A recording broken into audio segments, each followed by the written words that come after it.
دیکھتی۔ میں نے زید سے اپنا ہاتھ چھڑوایا اور تیز قدموں سے وہاں سے چلی گئی۔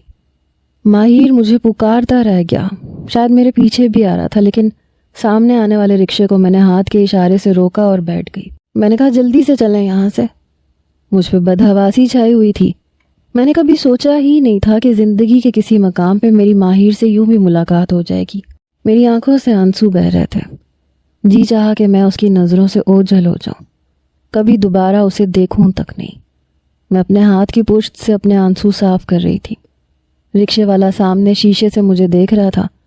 کہنے لگا، بیٹا آپ نے ابھی تک یہ نہیں بتایا کہ آپ نے جانا کہاں ہے۔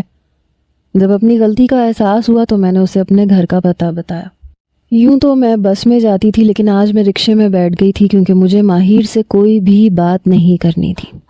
میں اپنے گھر پہنچی، دروازہ کھٹکھٹایا، اپنا چہرہ اچھی طریقے سے صاف کیا کہ کہیں کسی کو یہ نہ پتہ چل سکے کہ میں روتی ہوئی آئی ہوں۔ میری والدہ نے دروازہ کھولا، میں اندر آ گئی۔ وہ کہنے لگی، خیریت، آج رکشے میں آئی ہو؟ میں نے کہا ہاں، سر میں درد ہے۔ کہنے لگی چھٹی ہے، کوئی بات نہیں۔ میں اپنے کمرے میں آ کے دروازہ بند کر کے اپنے بیڈ پہ بیٹھ کے پھوٹ پھوٹ کے رونے لگی۔ لیکن ابھی 15 منٹ ہی گزرے تھے جب میرے کمرے کے دروازے پہ دستک ہوئی۔ میں نے جلدی سے آنسو صاف کیے۔ میری والدہ کہنے لگی، بیٹا باہر آؤ، دیکھو کون آیا ہے۔ میں نے کہا کون آیا ہے؟ کہنے لگی ماہر آیا ہے، جلدی آؤ۔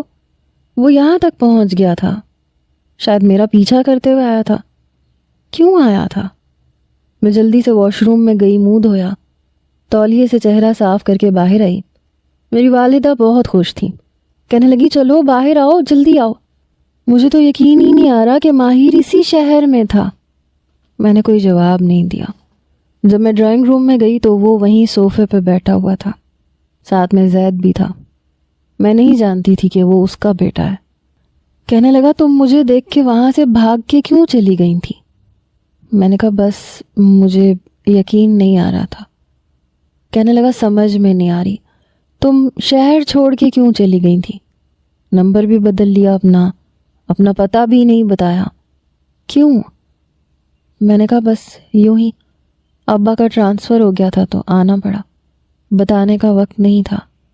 کہنے لگا میرا نمبر تو وہی تھا، بعد میں فون کر سکتی تھی، میں نے کتنا انتظار کیا تمہارے فون کا، اور نازش نے بھی بہت ڈھونڈنے کی کوشش کی۔ میں نازش کا نام سن کے اپنے حواسوں میں آئی۔ میں نے کہا وہ نازش کیسی ہے؟ میں اس وقت بھی شاید غائب دماغی میں تھی۔ کہنے لگا انتقال ہو گیا اس کا، 4 سال ہو گئے۔ میرے دل کو